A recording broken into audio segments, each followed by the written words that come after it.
भगवान श्री 5वें अध्याय की चर्चा कर रहे हैं।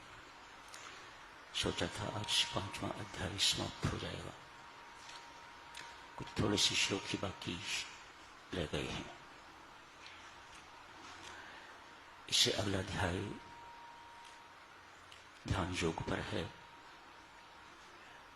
उस अध्याय को शुरू करने से पहले ही भगवान श्री ध्यान योग की भूमिका 5वें अध्याय से ही शुरू कर देते हैं। वे अंतिम श्लोक आज पढ़ नहीं गए। ध्यान की चर्चा तो साधक सुनो, अगला अध्याय शुरू होगा तो तब कर लेंगे। आज भगवान श्री ने जिन बातों पर बहुत बल दिया है वह ज्ञान संबंधी बातें हैं। ज्ञान का प्रसंग चल रहा है तो इसलिए भगवान को ये कहना पड़ा कि भगवान किसी के पाप और पुण्य को अपने ऊपर नहीं लेते। ये भक्ति की मान्यता तो नहीं है। क्योंकि ज्ञान का प्रसंग चल रहा है इसलिए भगवान अपने आप को निर्लेप, असंग, साक्षी घोषित कर रहे हैं। आई डू नॉट इंटरफियर, मैं हस्तक्षेप नहीं करता। यदि देवियों सज्जनों ये सत्य है तो भक्ति संप्रदाय तो नष्ट हो जाएगा, खत्म हो जाएगा। क्योंकि ज्ञान का प्रसंग है इसलिए भगवान को ये सब बात ज्ञान के प्रसंग में कहनी पड़ती है।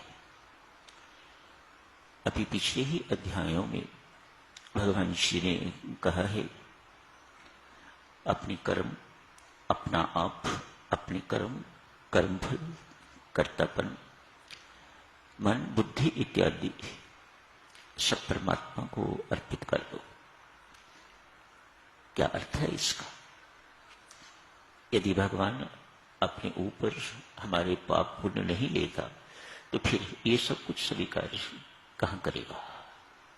तो देवियों सज्जनों, ये ज्ञान का प्रसंग है तो भगवान ने इस प्रकार की घोषणा की है।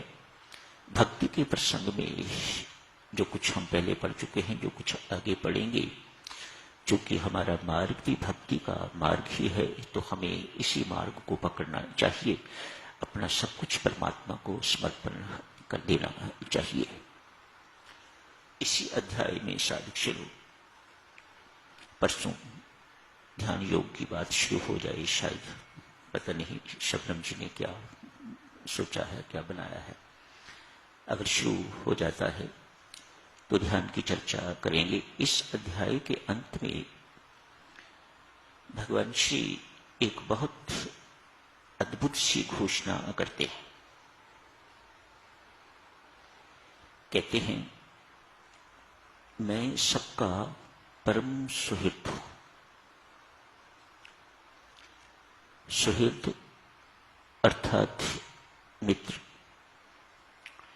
कैसा मित्र? सुहृद, मित्र भी कह सकते थे लेकिन सुहृद कहा है। निस्वार्थ भाव से हर एक का हित करने वाला परम सुहृद, परम मित्र, लेकिन निस्वार्थ भाव से परोपकारी। किसी का अहित परमात्मा न सोच सकते हैं, न बोल सकते हैं और न ही कभी कर सकते हैं। संत महात्मा फरमाते हैं परमात्मा के इस स्वभाव को जान के भगवान ने स्वयं भी लिखा है, जो मेरे इस स्वभाव को जान लेता है, मान लेता है, वह परम शांति को लाभ कर लेता है। मेरे ऊपर कुछ घटित हुआ तो कोई संदेह नहीं, मानो परमात्मा के विधान में मेरा अहित नहीं हो सकता। आज बहू बहुत परेशान कर रही है सास को, तो सास यदि ये सोचे काहे की चिंता, भगवान सब कुछ करने कराने वाला है, मेरा हित तो नहीं हो सकता, इसमें कोई ना कोई भलाई होगी, तो तत्काल शांति आदमी को मिल जाती है। मानो मुख खोलने की जरूरत नहीं पड़ती, प्रतिक्रिया की आवश्यकता नहीं पड़ती। आदमी इतनी सी बात सोच के तो बिल्कुल शांत हो जाता है। आज बहू को सास तंग कर रही है। बहू यदि ये सोच ले किसी जन्म में मैंने इनको तंग किया होगा, जिसका बदला मुझे चुकाना पड़ रहा है, परमात्मा के हिसाब किताब में, विधान में कोई गलती नहीं है, कोई मेरा हित नहीं हो सकता, इसमें मेरा कोई भला होगा तो सब कुछ मामला शांत हो जाएगा।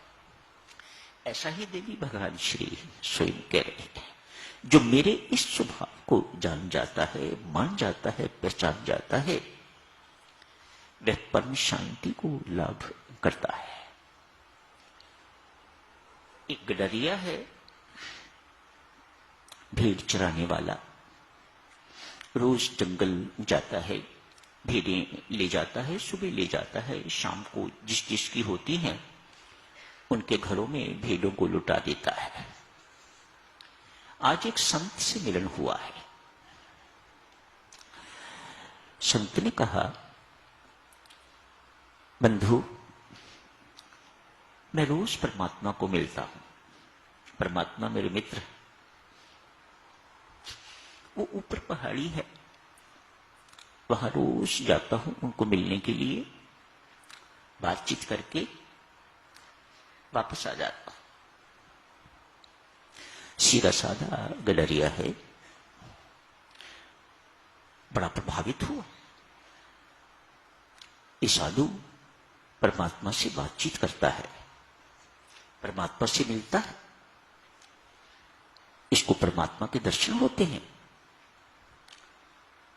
सरल स्वभाव का कहा, महात्मा, क्या परमात्मा मेरे भी मित्र बन सकते हैं? हां, क्यों नहीं? वे तो सबके मित्र और सबको मित्र बनाना चाहते हैं। वे स्वयं सबके मित्र हैं और औरों को भी। मित्रता तो तभी है ना, आप मेरे मित्र और मैं आपका मित्र। मित्रता तो यही होती है। वे तो सबके मित्र हैं, क्यों नहीं तुम्हें मित्र बनाएंगे? जरूर बनाएंगे। गडरिया कहता है, महात्मा जी, मुझे परमात्मा का मित्र बना दो। ठीक,